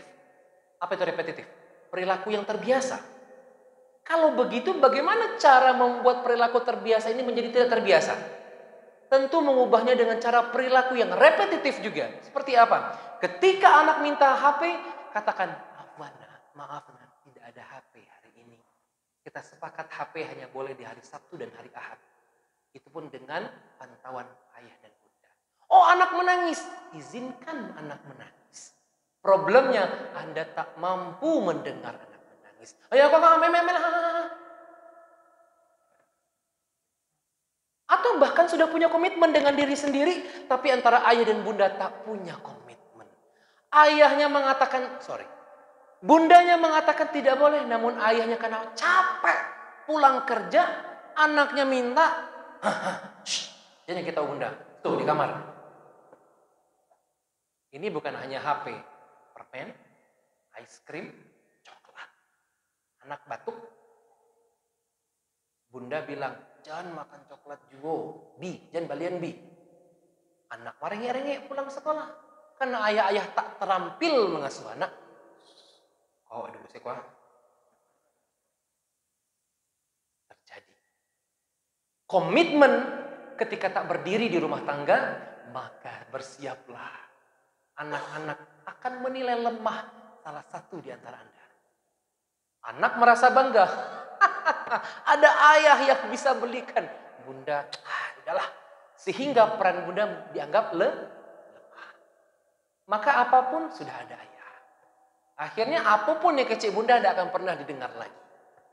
Hati-hati. Komitmen, konsisten, dan konsekuensi. 3 poin untuk rumus kelekatan bersama anak-anak. Komitmen, konsisten, dan konsekuensi. Pertama, berkomitmenlah berdua antara ayah dan bunda. Ya, tidak. Begitupun juga dengan kakek dan neneknya. Kadang kalau tinggal di rumah mertua, kadang gitu. Yo, ndak anda kecewa, tapi kecil neneknya dapat jo lakunya. Ini kecil ayah bunda. Nah, sehingga peran ayah bundanya menjadi kabur. Atau bahkan ketika bundanya tadi, ya, bunda dianggap pemarah, bunda dianggap pelit dan sebagainya. Apa kata anaknya tadi? Ya udahlah, cari aja bunda yang baru. Apa kata ayahnya? Yes. Padahal ayahnya yang salah. Afwan. Kita samakan lagi persepsi kita sekarang. Kita lagi belajar. Yuk sama-sama berbenah lagi. Kita lanjut lagi. Orang tua hari ini lemah tadi ya. Dan juga merasa tidak mau payah. Dan selalu mengeluh. Ini orang tua. Pada akhirnya ke klinik kami hanya bertanya tentang itu saja. Pak Hafiz, gimana sih caranya untuk menghentikan anak kami main HP? Just it. Hanya itu saja caranya. Butuh komunikasi yang intens. Jangan sekedar melarangnya. Mereka butuh alasan yang masuk akal. Duduklah bersamanya. Diskusikanlah bahayanya. Problemnya adalah ketika ayah memerankan untuk jangan main HP. Jangan main HP kata ayah dan bundanya. Tapi terkadang ayah dan bundanya melarang sambil main. Jangan main HP juga. Tak boleh. Sebentar dulu. Ini problem. Ayah bunda terjadi di tangan-tangan kita. Jangan sekedar melarangnya. Mereka butuh alasan dan mereka butuh keteladanan. Hayya 'alas shalah. Azan berkumandang. Dan ayah sibuknya jadi bola. Kemarin itu bola apa? IFF apa kemarin? Ketahuan nih. Anak di sekolah kan ke Ibnu Taimiyah. Diharapkan sekolahnya tepat waktu untuk sholat. Azan berkumandang langsung berwudu dan lain sebagainya. Nyampe di rumah lihat ayah lagi nonton. Nyampe di rumah ayah nggak ngeburu untuk cepat-cepat masuk ke masjid ketika sholat Jumat. Menunggu iqamat dulu. Ayah lagi ngerokok di luar. Lalu tiba-tiba anak berbuat kesalahan, yang disalahkan adalah sekolahnya. Kemana madrasah yang sesungguhnya? Namun sayangnya para ayah dan bunda. Ayah dan bundanya yang masih terjebak dengan bencana. Kalau tadi anak-anak terjebak dengan bencana, tapi ternyata malah ayah dan bundanya yang sebenarnya terjebak oleh bencana. Ayah ibunya yang sibuk berselancar di media sosial. Sehingga merampas waktu bersama anak-anaknya. Anak tidak lagi diajak bercerita. Anak tidak lagi diajak berpendapat. Anak tidak lagi diajak berdiskusi. Dan anak tidak lagi mencari solusi bersama. Anak tidak lagi diajak bercerita. Anak tidak lagi diajak berpendapat. Anak ulangi. Anak tidak lagi diajak berdiskusi. Dan anak tidak lagi diajak mencari solusi. Nafsi-nafsi masing-masing. Berapa banyak kemesraan yang kita tampilkan di depan umum tentang kita dan keluarga kita. Bersama anak-anak kita. Nih ibu-ibu yang sering posting dengan keluarga. Nih. Facebook dan Instagramnya. Oh semua orang tahu tentang kebahagiaan keluarganya. Biasanya di Bapak Ibu nih. Di lebaran-lebaran. Di hari-hari lebaran. Semua anak yuk. Baju bagus. Sarimbitan. Keren nih semuanya. Yuk senyum. Senyum semua. Senyum. Di balik itu tidak tahu berapa sulitnya orang tua dengan anak-anaknya berseteru. Sehingga para orang tua sekarang banyak ingin memunculkan, ini loh keluarga saya. Tapi ternyata di balik itu tidak ada yang tahu. Ibu-ibu sekarang hanya butuh like, share, and comment. Enggak ibu-ibu di sini. Di belakang sana. Subhanallah. Jangan. Ya, jadi berapa banyak kemesraan kita bersama keluarga, tapi ternyata sebenarnya kemesraan itu hanya bohong belaka. Hanya untuk diberikan like oleh banyak orang. Hanya untuk mendapatkan pujian dan pengakuan dari orang-orang banyak. Bencana selanjutnya apa kira-kira? Anak terkena bencana kematian figur. Berayah ada. Berayah ia tiada. Beribu ada pun, beribu pun ia tiada. Apa makna? Nyo punya ayah, tapi seperti tak punya ayah. Nyo punya ibu, tapi seperti tak punya ibu. Ayah tidak terlibat dalam pengasuhan anak-anaknya. Ayah sibuk dengan mengatakan, ambolah bakarajo dari pagi sampai sore, ku tugas anda sebagai ibu. Selesai.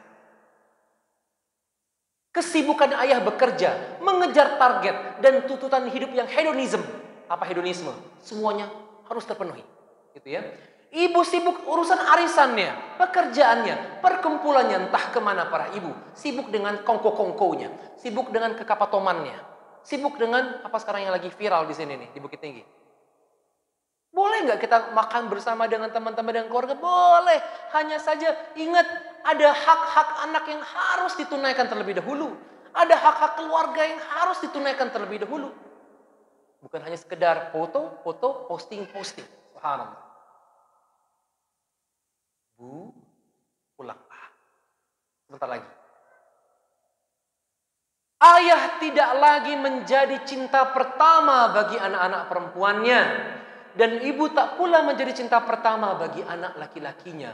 Maka berapa banyak sekarang anak-anak remaja kita yang perempuan cepat menaruh hati dan perasaan pada anak laki-laki di luar sana. Kenapa? Ayah tak mampu jadi cinta pertama bagi mereka. Ayah tak mampu menjadi senderan kepalanya. Ya, aku mau curhat. Tak ada ayah. Ya, tadi aku di sekolah tuh diginiin ya. Tak ada ayah. Ayah, aku bingung sama cita-citaku ya. Tak ada ayah.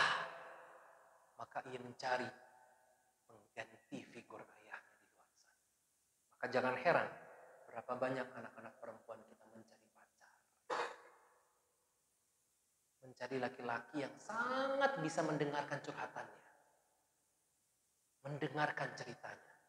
Kemana para ayah? Maka ayah tak mampu menjadi cinta pertama bagi anak-anak perempuannya pun sebaliknya. Ayah dan ibu selalu menunjukkan amarahnya, bertengkar, hingga menjadikan anak dan remajanya menjadi tumbal emosionalnya di rumah. Maka jangan heran banyak anak-anak yang tak nyaman di rumah-rumah kita. Banyak anak-anak yang lebih nyaman di rumah keluarga lain. Banyak anak-anak yang lebih nyaman di rumah temannya. Banyak anak-anak yang tidak mau pulang ke rumahnya, maunya di sekolahnya saja. Ada. Kenapa? Rumah bagi mereka tidak surga, tapi neraka. Setiap hari bertengkar, pecah piring, semuanya terjadi. Hardikan, cemoohan, dan lain sebagainya terjadi. Tak ada mengenal cinta dan rasa di rumah-rumah kita. Untukmu para suami, ayah dari anak-anaknya. Jika kita masih merasa bahwa semua urusan bersama anak-anak di rumah merupakan tanggung jawab istri saja, maka sesekali tengoklah istrimu yang berbaring penat karena tak ada lagi waktu baginya untuk istirahat. Betul nggak Ummahat? Yes. Ini apa namanya ini? Mewakili. Dan ini juga qadarullah, alhamdulillah. Mungkin ala kulihat. Karena habis ini anak harus ke Padang. Ada kegiatan juga di Padang. Untuk hari Ahad sih sebenarnya. Tapi harus masuk nanti sebelum sore sudah harus masuk ke kota Padang. Nggak bisa. Jadi alhamdulillah ini karena juga bawa keluarga. Jadi ini mesti istrinya juga bilang, nah tuh dengerin tuh ke anak sendiri. Jadi kita sama-sama belajar. Selanjutnya, sedikit lagi. Waduh. Anak terkena bencana miskin ilmu agama. Subhanallah. Padahal agama sangatlah penting dalam membentuk jiwa, karakter, adab, akhlak anak-anak kita itu pasti jelas. Ini kita pegang semua. Visi misi kita jelas, ya. Visi misi sekolah kita dengan orang tua harus sama. Anda harus bacakan lagi visi misi biar kita ingat. Afwan, boleh Anda bacakan Ustaz? Boleh Ustaz? Mana nih? Anda ngetik di sini Ustadz Bukit Tinggi. Bukit Tinggi. Oke. Jadi kemarin Anda sempat lihat-lihat visi misi sekolah kita. Tolong diingat-ingat lagi dan tolong kita amalkan bersama. Visi sekolah kita, Mahat apa kita? Ibnu Taimiyah. 1. Membiasakan santri menghafal Al-Quran dan menjadikan Al-Quran sebagai pedoman hidup. Sepakat? Sepakat para ayah bunda? Poin 1. Yang kedua, menanamkan keimanan dan ketakwaan kepada Allah dan Rasulullah SAW. Sepakat? Sepakat ayah bunda? Yang ketiga, mengajarkan Al-Quran sejak dini kepada anak-anak. Ingat tema kita. Peranan orang tua dalam menumbuh kembangkan anak dengan keteladanan dan cinta. Teladan. Teladan apa ayah bunda? Yang keempat, mengoptimalkan proses pembelajaran dan bimbingan. Ini termasuk proses pembelajaran dan bimbingan. Yang kelima, membiasakan adab Islam dalam kegiatan sehari-hari. Adab dan akhlak Islam dalam kegiatan sehari-hari. Kalau anak-anak awak beradab, seandainya kalau awak tak pernah punya adab. Itu visi dan misinya kita bacakan, menjadi lembaga tahfidzul Quran yang mengedepankan adab dan akhlak anak, yang mampu mencetak penghafal Al-Quran, Masya Allah, yang mungkin bermanhaj Ahlus Sunnah wal Jamaah. Sepakat? Barakallah. Kesepakatan ini adalah sebuah perjanjian dunia dan akhirat. Bersiaplah Anda diminta pertanggungjawabannya. Kita masuk ke sini. Anak terkena bencana miskin ilmu agama. Keliru saat ini terjadi. Anak dibiasakan mendengarkan qala mama wa qala papa. Ma makna qala mama wa qala papa? La qala Allah wa qala Rasul. Contoh sederhana. Masih banyak di rumah-rumah kita. Mama ndak ketujuh yo kalau bantu iko. Papa ndak ketujuh kalau bantu iko. Apa sulitnya? Kalau kita ganti sekarang, nak, qala Allah wa qala Rasul. Allah tak suka, nak. Rasul tak suka kalau kita begini, nak. Rasul tak contohkan ini, nak. Tapi terjadi di rumah kita kebanyakan adalah qala mama wa qala papa. Sehingga anak selalu merasa hanya cukup diawasi oleh orang tua. Tapi kalau tak ada orang tua, anak-anak merasa lepas lagi. Tapi kalau qala Allah wa qala Rasul, apa makna? Anak selalu merasa diawasi oleh Allah Rabbnya. Anak selalu merasa diawasi oleh adab-adab dan akhlak yang sudah contohkan oleh Rasulullah SAW. Maka para ayah bunda, biasakan lisan kita mengatakan, nak, qala Allah wa qala Rasul. Nak, Allah tidak suka kalau kita begini, nak. Bukan begini saja.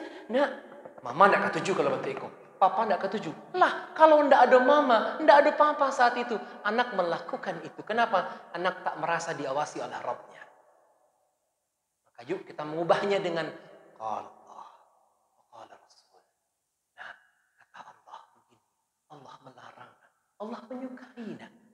Nak, Rasulullah mencintai. Nak, kalau seperti ini. Nak, Rasulullah melakukan ini. Nak. Masya Allah. Bukankah kita mencari keberkahan? Lanjut lagi. Tidak ada lagi budaya duduk mengaji bersama, membaca hadis bersama di rumah-rumah kita. Ba'da maghrib contohnya, punya waktu panjang. Karena juga kemungkinan tidak selamanya, tidak tiap hari juga kita ikut-ikut kajian kemungkinan. Ada waktu bersama anak di rumah, istri di rumah bersama. Dudukkan nih para ayah nih, dudukkan tuh istri-istri kita. Kalau lebih dari satu. Dudukkan anak-anak kita. Ini ada yang cemburu nih, Afwan. Nih istri saya cemburu nih. Afwan Beb. Dudukkan anak kita, dudukkan istri kita, dudukkan bersama, bacakan satu ayat untuk mereka, bacakan kitab-kitab untuk mereka. Hafal hal-hal yang patut kita hafal bersama. Pergilirkan untuk menghafal. Berceritalah dengan mereka di meja-meja makan. Sekarang juga begitu. Meja makan hanya sekedar meja makan, tak pernah lagi duduk bersama di meja makan. Oh, tak perlu meja makan, duduk bersama lesehan. Di apa namanya kalau di Minang itu? Nampan, talam ya. Nah, atau apa? Makan bajamba. Ini udah nggak pernah lagi. Bagaimana Rasulullah dengan para sahabatnya, dengan para keluarga duduk bersama, bercerita bersama sambil makan. Afwan. Ada kekeliruan sekarang di TK-TK kita. Afwan. Kalau nggak tahu nih kalau di TK-TK kita. Ada ya, di sana ada lirik mengatakan, syairnya begini. Jangan makan bersuara. Padahal Rasulullah ketika makan, mengajak semua keluarga dan sahabat-sahabat untuk bercerita. Makan bersama, menanyakan bagaimana kabar hari ini. Bagaimana agama kita. Kemana kita? Boro-boro makan bersama. Dan apa ambil makan surang, dan apa ambil makan surang sambil pegang HP. Entah kemana kita. Itu masalah makan. Belum masalah hadis yang kita bacakan, ayat yang kita bacakan, kita bahas bersama. Sudah tak ada lagi waktu untuk ini. Afwan para ayah dan bunda, ini pengingat untuk kita bersama. Yuk mulai hari ini, awak pasamokan. Afwan, mana nih para ayah-ayah yang datang bersama para istrinya? Ayah bunda, para ayah-ayah, mana yang datang bersama para istrinya? 1, 2, Masya Allah. Cukup banyak, 3, 4, 5, 6, 7, 8. Masya Allah, cukup banyak. Dan materi ini nanti Anda kopikan, tolong sampaikan kepada keluarga yang tidak datang. Nanti share-nya lewat WA aja, WA grup saja kalau ada grup. Anda berharapnya begitu, jadi kita sama-sama belajar. Baik, kita lanjut dulu. Anak tidak merasa diawasi oleh Allah. Kalau anak-anak tidak mendapatkan qala Allah wa qala Rasul tadi. Anak tidak diajarkan bangga dengan ajaran agamanya. Dan kecerdasan spiritual anak tidak lagi menjadi obsesi pertama orang tuanya. Orang tua nggak bangga anaknya hafal Quran. Orang tua sekarang malah bangga kalau anaknya jadi ini, jadi ini, jadi ini. Tapi kalau anak-anak misalnya nih, jadi gini ayah-ayah, para orang tua yang insya Allah dirahmati oleh Allah. Kok ya sekarang banyak gitu loh. Orang-orang tua yang lebih bangga mendapatkan nilai-nilai matematik anak 100, nilai-nilai matematik anak 80, bahasa Inggris anak sekian. Tapi misalnya nilai adab anak, nilai akhlak anak 100, lalu dibandingkan dengan nilai matematik hanya 60. Orang tua lupa memberikan pengakuan dan reward kepada anak-anak yang memiliki akhlak yang cukup baik ini. Masya Allah, nah, adab yang baik, akhlak yang baik, hafalan yang baik, Masya Allah. Ini yang luar biasa di hadapan Allah. Yuk kita picu terus nih, yang untuk dunianya. Tapi jangan lupa, hadirkan ini yang pertama dulu nih. Afwan, kalau di sini tuh ada 2 penilaian tidak? Untuk nilai, ada ya Satya? Di sini ada ranking. Tidak, alhamdulillah. Selanjutnya lagi. Oh ya, afwan bunda, para bunda dan ayah. Kecerdasan anak itu majemuk. Dia punya multiple intelligence. Anak-anak itu punya kecerdasan yang majemuk. Anak-anak itu nih di awal sudah kita bahas, ini mungkin yang belum yang baru datang. Anak-anak itu punya cerdas matematika, punya cerdas bahasa Indonesia, punya cerdas bahasa Inggris, punya cerdas di apapun itu, di menghafal, di melihat, mendengar dan sebagainya. Maka tolonglah pahami, kalau misalnya anak kita tak mampu di matematika, minimal KKM dia lulus lah, minimal itu. Udah harus dia mendapatkan nilai 100 juga. Karena kemungkinan bagi dia berat. Begitupun masalah hafalan. Kalau misalnya kita tahu nih, anak mampu untuk menghafal Quran, insya Allah kita masukkan dia ke Ibnu Taimiyah. Tapi pada umumnya anak-anak itu bagus untuk menghafal. Untuk anak itu ya, di 18 tahun pertama itu kan anak itu 0 sampai 18 tahun pertama. Itu anak-anak masih sangat bagus untuk menghafal. Masukkan ke dia ke sekolah-sekolah yang tahfidzul Quran. Bagus sekali. Tapi hanya saja kita juga harus mampu kemampuan anak. Seperti kasus yang tadi itu.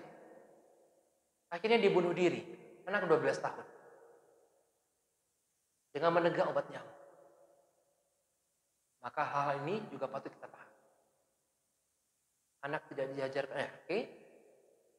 Orang tua berlomba-lomba menjadikan anaknya juara di dunia, namun tidak untuk akhiratnya.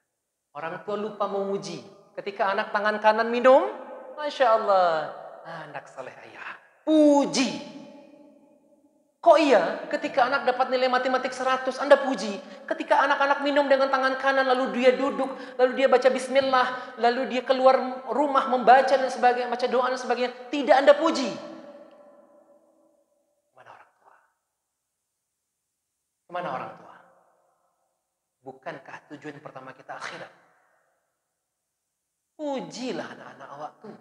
Masya Allah. Seperti anak saya misalnya. Hawa. Masya Allah. Anak solehah. Terima kasih ya sudah menghafal ini.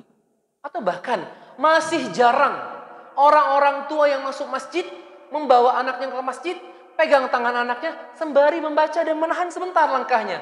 Yuk kita baca doa. Allahumma ftahli wa barahim. Keluar masjid, sebentar nak, sebentar. Masuk masjid, buka kaki apa ayo? Kaki, buka sendal, buka sepatu, kaki kiri.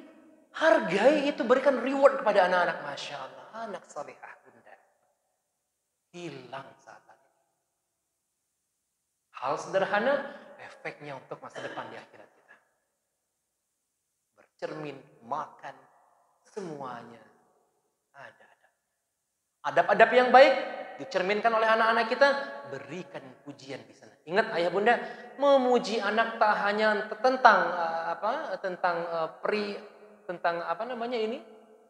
prestasi dunianya saja, tetapi juga prestasi akhiratnya. Bukan ketika anak tadi menghafal ayat-ayat Al-Quran, menghafal ayat-ayat pendek, menghafal ayat-ayat doa-doa harian, bukankah itu juga sesuatu prestasi bagi anak-anak kita? Yuk kita amalkan. Anak terkena bencana kehilangan uswah. Sebaik-baik uswah, sepakat tidak kalau kita sebut sebagai Rasulullah SAW? Betul tidak? Uswah yang paling baik adalah uswah Rasulullah SAW. Maka sebaik-baik orang tua adalah yang mencontoh Rasulullah SAW. Duhai para ayah bunda, saya sudah belajar begitu sekian tahun, begitu banyak tahun tentang ilmu psikologi, dan saya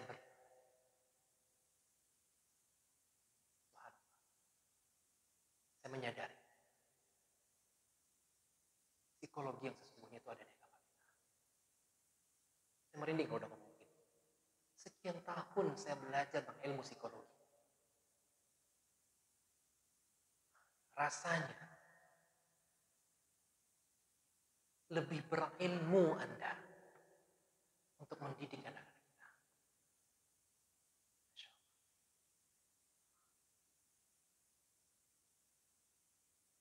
Dalam agama kita nih, psikolog yang benar-benar psikolog hanya Rasulullah SAW. Maka Anda selalu menyampaikan di bio-bio Instagram atau dimanapun di media sosial, sebelum ke psikolog, ke Allah dulu. Karena psikolog hanya penyampai dan wasilah saja. Maka uswah yang sebenar-benarnya uswah hanyalah Rasulullah.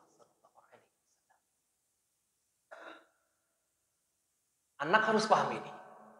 Bermula dari orang tua yang harus paham.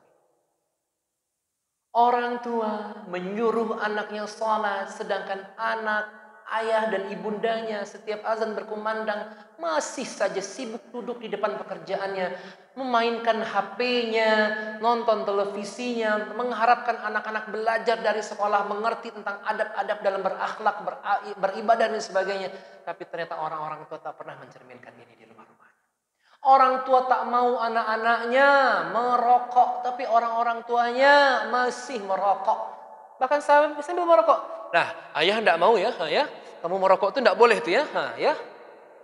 Entah kenapa ini orang tua. Ulangkan peran Anda kembali. Be best friend, parent of children. Membuat anak sepenuhnya yakin bahwa dirinya memang dicintai dengan ucapan dan tindakan Anda. Ayah sayang, tapi anak tak pernah mendapatkan belayan. Ayah cinta, tapi ayah tak pernah menatap matanya untuk berbicara. Masih banyak sekarang ayah-ayah dan bunda-bunda mengajak anaknya bercerita tak sama tinggi. Lihat bagaimana Rasulullah bertemu dengan para anak-anak kecil. Rasulullah berlutut sejajar dengan anak, menciumi tangan kanannya. menciumi jidatnya, menciumi ubun-ubunnya, menciumi pipi dan kanannya. Mana para orang dewasa zaman sekarang yang mengakui cinta Rasulullah SAW? Boro-boro seperti Rasulullah menghendaki sesuatu kepada anak-anak. Lagi mengerti? Tidak sejajar dengan anak-anak. Baca anak-anak akan mengerti. Lihat bagaimana Rasulullah menyampaikan sesuatu kepada anak-anak kecil. Sejajar, menyampaikan sesuatu. Mata ke mata, tak ada lagi. Hati ke hati, tak ada lagi. Cinta dan cinta pun tak ada lagi. Insya Allah, Anda masih ingat masalah uswah ini? Waktu kita di Mekah, di Madinah, Masya Allah. Alhamdulillah saat itu kita diberikan kemudahan oleh Allah untuk membawa anak-anak keluar dari penginapan. Kita berjalan disambut oleh orang-orang Arab ini. Lihat bagaimana mereka memuliakan para anak-anak. Di setiap saku-saku mereka itu ada sesuatu yang mereka sudah siapkan. Permen, coklat, kecil-kecil. Maka saya bertemu dengan para anak-anak, Masya Allah. Anak-anak diciumi, anak-anak diberikan salam, Assalamualaikum. Dan kalau di sana, Afwan ini Anda menyebut sedikit agak keliru. Kalau di sana itu anak-anak kita tuh, anak-anak perempuan itu disebut nama artis ya, namanya Syahrini. Assalamualaikum Syahrini. Anak-anak orang Arab tuh kan nggak tahu ya namanya, hanya tahunya hanya artis Indonesia. Terus anak-anak kita laki-laki disebut dengan SBY atau Jokowi waktu itu. Assalamualaikum Jokowi, Assalamualaikum, barakallahu fiik, barakallahu fiik. Diberikan sesuatu. Lihat adab orang Arab kepada anak-anak. Contoh Rasulullah. Mereka berlutut. Masya Allah. Dan kita, jangankan seperti itu. Anak-anak berlari di masjid. Anak siapa tuh? Keluar, keluar. Betul, ada masalah adab tentang ini. Anak-anak yang belum mumayyiz, ya, memang tidak, memang belum terlalu disarankan untuk ke masjid. Kecuali bagi mereka-mereka yang bisa diam, yang bisa tenang, dan bisa mengikuti ibadah yang ada di masjid. Ini ada adab-adabnya. Ya. Selanjutnya lagi, perbanyak komunikasi dengan anak dan saling curhat. Nah ini yang jarang sekali para ayah dan ibunda. Karena agak sedikit memacu nih, agak cepat ya, karena waktu kita agak kasih. Tahukah Anda poin terpenting dari pengasuhan orang tua? Yaitu cara orang tua berbicara dan berkomunikasi dengan anak-anaknya. Ini yang paling menjadi poin penting kita. Baik pun ilmu yang Anda sampaikan, tapi kalau cara Anda berkomunikasi dengan anak-anak belum tepat, tak akan sampai pada benaknya. Baik pun qala Allah wa qala Rasul, tapi dengan cara menghardik anak tak akan sampai pada benaknya. Maka bagaimana beradab dengan anak-anak kita? Ada cara-caranya, ada adab-adabnya. Ada tegur sapa yang baik. Di antaranya menjalin komunikasi yang tepat.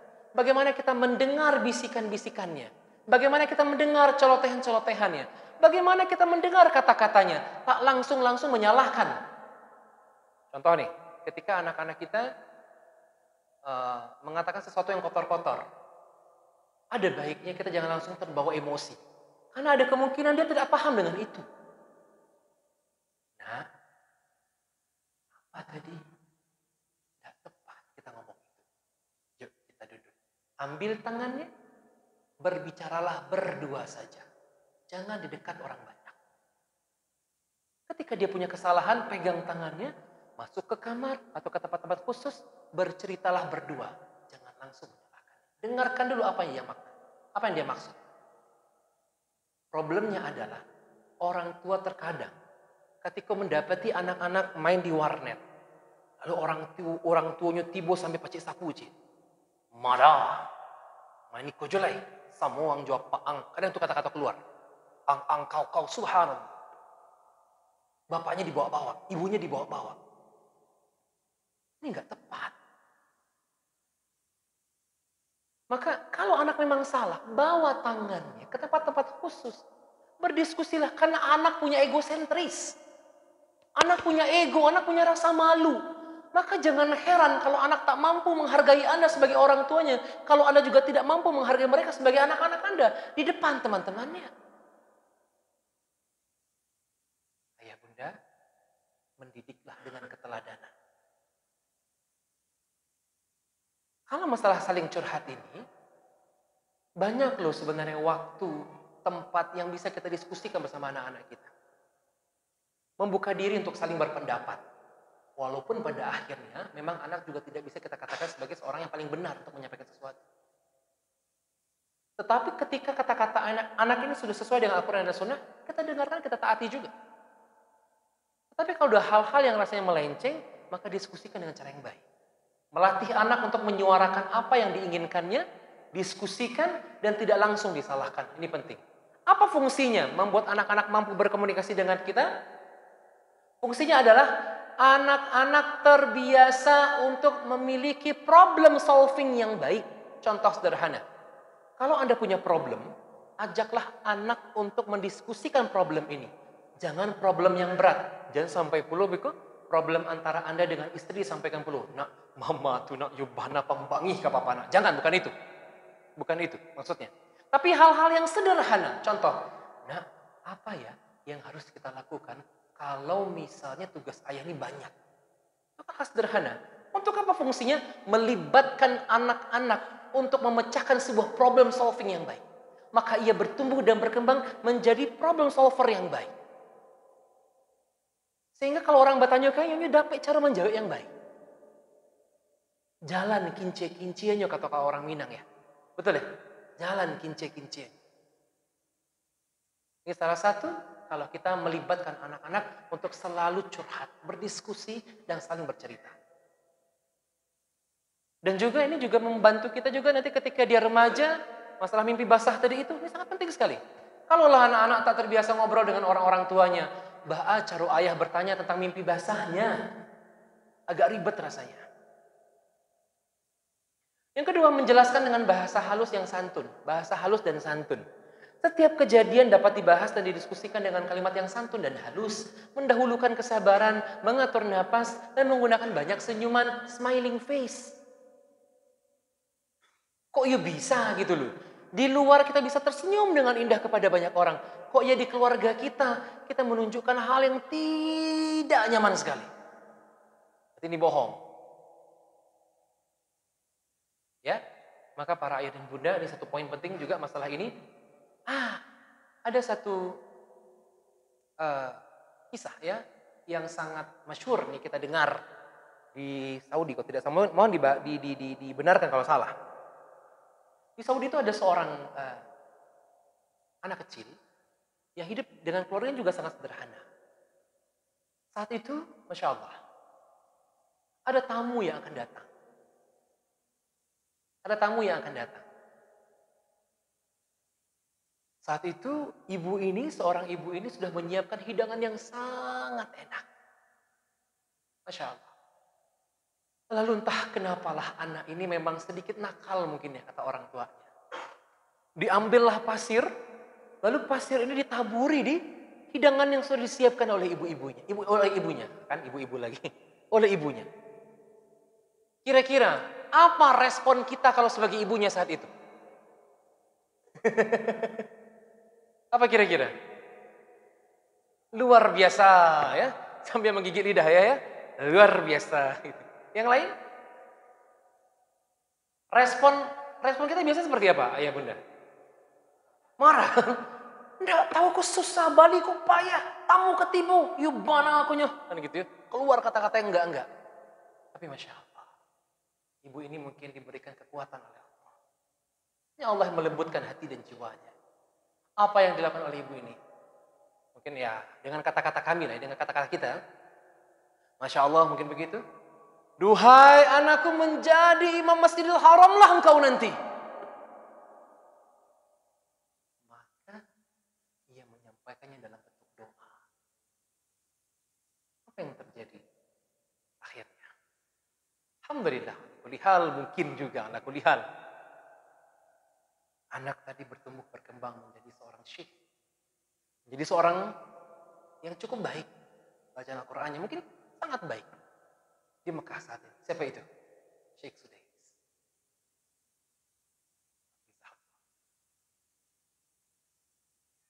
Yuk menasehati dengan cara yang baik. Kok iwado sumpah serapat? Ya, sumpah yang baik-baiklah. Masya Allah. Nah, jadi imam Masjidil Haram juga nanti anak-anak.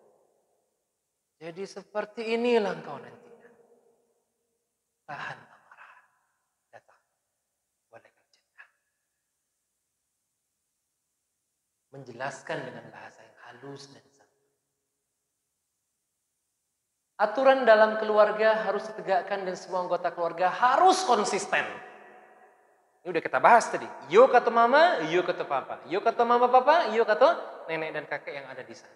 Yo kata sekolah, iyo kata orang-orang di rumah. Yo kata orang-orang di rumah, iyo pun kata-kata di sekolah. Maka visi dan misi harus sama-sama duduk. Jangan lupa nanti para asatidz semua, guru-guru di sekolah, ketika share materi anak nanti juga share visi misi kita lagi. Ini penting. Afwan. Hawa, ada Hawa. Syahdan, mana Syahdan? Ke depan. Oh. Ini kamu mau contohkan saja, kita mau contohkan saja. Kita mau mencontohkan sering memeluk dan membelai anak. Ini penting. Membahasakan kerinduan anak terhadap anak-anak kita. Syahdan. Anda mau mencontohkan saja, ya.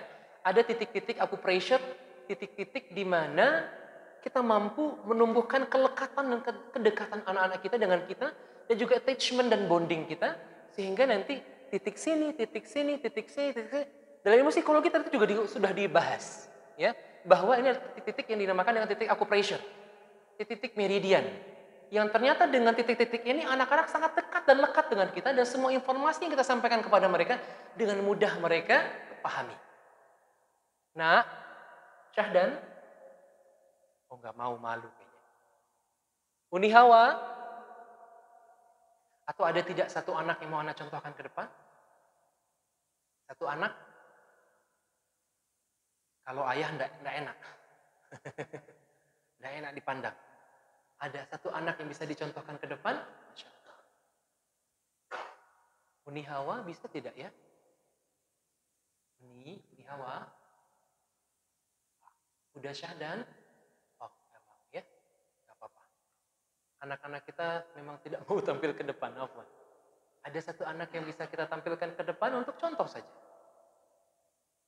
Ya. Alhamdulillah. Baik, sembari dipanggil, sering memeluk dan membelai anak, ya, bahasakan kerinduan Anda terhadap anak-anak Anda, karena sampai kapanpun mereka adalah anak-anak Anda. Mau dia kecil, dia besar, sampai kapanpun dia anak-anak Anda. Mau Anda sudah punya cucu dari mereka, tetap mereka anak-anak Anda. Mau mereka udah tua, tetap mereka butuh ciuman Anda. Maka biasakan ciuman ini sampai kapanpun. Sampai kapanpun, Masya Allah. Kita, Masya Allah ya, lihat lagi orang-orang di Saudi itu ya. Anak dan orang tuanya, Masya Allah, diciumi, dipeluk. Dan ini hilang di budaya kita. Ada satu anak, sudah ada. Peluk, belai, dan cium mereka. Biasakan dari sekarang sebelum mereka semakin merasa aneh untuk dipeluk ya. Suatu ketika anak-anak akan meninggalkan Anda. Maka buatlah mereka selalu rindu dengan Anda. Mereka rindu dengan pelukan Anda. Akan rindu dengan ciuman Anda. Tidak ada? Kalau tidak, ada kira-kira? Tidak ada? Tidak ya? Ada. Jangan dipaksa juga satu. Baik, jadi gini. Contoh sederhana saja. Kalau kita ingin membiasakan ciuman dan kecupan kepada anak-anak kita atau kepada anak-anak kecil lainnya, maka biasakan kecupan-kecupan di ubun-ubunnya. Bagaimana Rasulullah juga melakukan itu, ya? Di ubun-ubunnya, di jidatnya, pipi kanan dan kirinya, dan bagi anak 7 tahun ke bawah di punggung tangannya. Rasulullah juga melakukan itu. Masya Allah. Maka orang Barat melakukan penelitian, Rasulullah sudah lebih dahulu melakukan ini. Ya, jadi Anda ingin mencontohkan saja di ubun-ubunnya, dicium, jidat, kanan kiri, dan punggung tangan anak. Lah sekarang anak mau berangkat ke sekolah, cium lu, op. Di Arab Saudi sana, Masya Allah juga Masya Allah, barakallah fiik. Untuk keamanan beliau, anak pakai masker. Masya Allah. Ma Ismuk siapa namanya, nak? Muhammad Mas Al-Bannah. Masya Allah. Mana orang tua Muhammad? Mana orang tua Muhammad? Yang mana orang tua Muhammad? Coba tunjuk. Ayah atau ibu? Ibu. Oh, ibu. Insya Allah jadi anak soleh. Kita doakan sama-sama ya. Nah, jadi seperti yang Anda sampaikan tadi, ciuman-ciuman yang penting-penting. Antum berdiri di sini boleh, nak? Berdiri di sini. Berdiri di atas. Biar kelihatan ya. Masya Allah. Pertama, mencium ubun-ubun anak. Mencium kening anak. Mencium kanan dan pipi kiri anak. Dan juga punggung tangan anak. Bagaimana para orang-orang terdahulu mencium anak? Dengan penuh penghayatan. Kalau sekarang, anak juga berharap sekarang di sekolah-sekolah kita, selagi anak-anak kita, anak-anak PAUD, anak-anak TK, biasakan guru-guru juga menciumi tangan anak-anaknya. Ini penting sekali. Ya, datang anak-anak ke sekolah, menyambut mereka dengan baik. Assalamualaikum, waalaikumsalam. Ciumi mereka dengan cinta dan penuh keteladanan. Selanjutnya juga, ini sudah banyak penelitian juga para ayah dan bunda. Jika anak kita laki-laki, maka ketika menyampaikan sesuatu nasihat pada mereka, jika Anda ingin memeluknya boleh, atau mereka kalau enggan untuk dipeluk, maka sering-seringlah ketika Anda bernasihat, mengetuk beberapa yang ada di bagian pundak anak ini. Anak laki-laki dengan ketukan. Contoh. Coba peluk Abatina. Peluk. Oke. Ragu dia peluk saya ini. Contoh ya, ini pelukan. Ayah yakin, insya Allah kamu jadi anak yang soleh. Ini beda. Kalau anak perempuan dengan elusan. Elusan dari mana? Titik aku pressure atas sampai tulang panggul belakang. Nah, ini bedanya anak laki-laki dengan perempuan. Sudah banyak penelitian tentang ini. Barakallahu fiik. Jazakallah khair. Kasih anak ya. Hati.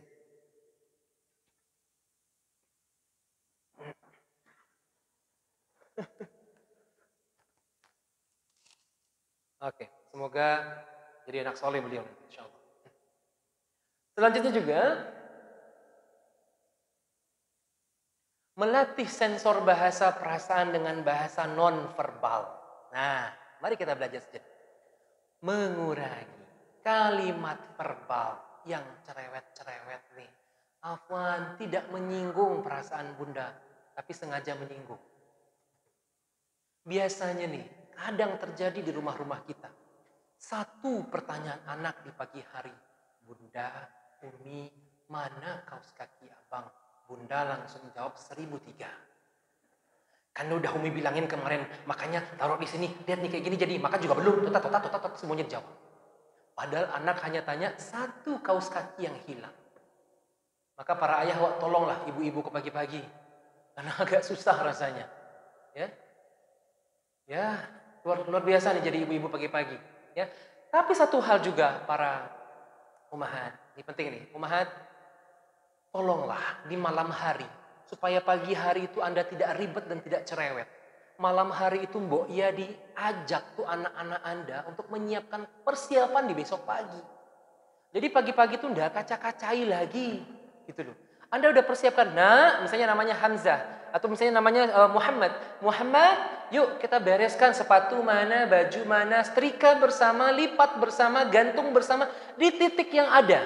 Besok pagi dia bangun langsung ada di titik itu, selesai semuanya. Tinggal paling menyuapkan kalau dia kecil-kecil, suruh makan dan lain sebagainya. Jadi pagi itu Anda nggak butek, nggak pusing sendiri. Gitu ya. Berbagi tugaslah bersama ayah-ayah juga begitu. Anak laki-laki dengan para ayah, anak perempuan dengan para ibunda. Ya. Dan selanjutnya. Bersiaplah dan bersedialah untuk saling dikritik. Ini hampir sama tadi ya, dengan saling memberikan diskusi tadi ya. Ayah bunda, kita boleh kok dikritik. Bagaimana cara anak-anak mau dikritik? Caranya gampang. Ajaklah anak-anak untuk mengkritik Anda terlebih dahulu. Nah, kira-kira ayah punya salah apa hari ini?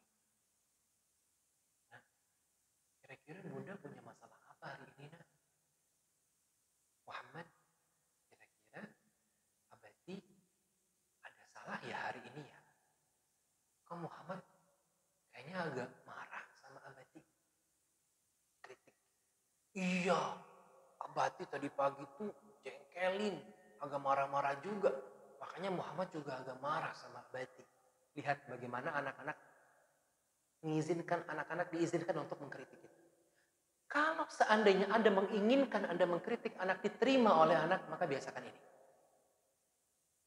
Nah, sekarang saatnya Abati ya yang mengkritik Muhammad.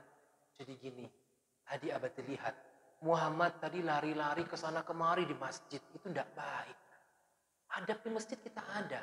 Coba ingat-ingat lagi. Enak nih kritik kita. Jadi tidak hanya menggurui dan tidak hanya menasehati. Karena anak-anak sebenarnya juga tidak suka dinasehati terus-menerus. Maka ajaklah untuk berdiskusi dengan mengkritik. Ini penting sekali. Nah, tebak perasaan anak dan pelajari bahasa tubuh anak. Dalam kondisi senang dan sedih, selalulah menebak perasaan anak. Contoh, kamu sedih ya? Sepertinya sedang bahagia nih. Contoh, anak pulang sekolah, kira-kira para ayah dan bunda menebak perasaan anak tidak?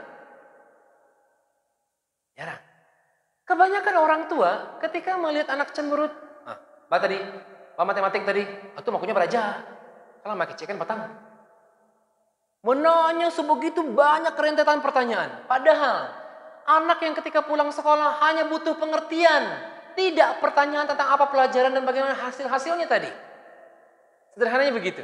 Maka ketika anak lelah, tebak perasaan anak lelah ya kayaknya. Maka anak-anak mengerti bahwa kita mempelajari dan memahami seluk-beluk perasaan mereka. Lelah kayaknya nih ayah bunda nih. Lelah nih kayaknya nih anak ayah nih. Istirahat dulu lah, makan dulu lah. Kayaknya bahagia banget nih hari ini. Tebak. Ini penting untuk pendekatan bersama anak-anak kita. Selanjutnya, maafkan dan minta maaflah. Anak-anak tidak selalu sabar. Karena orang tua juga banyak yang khilaf ternyata. Jangan egois.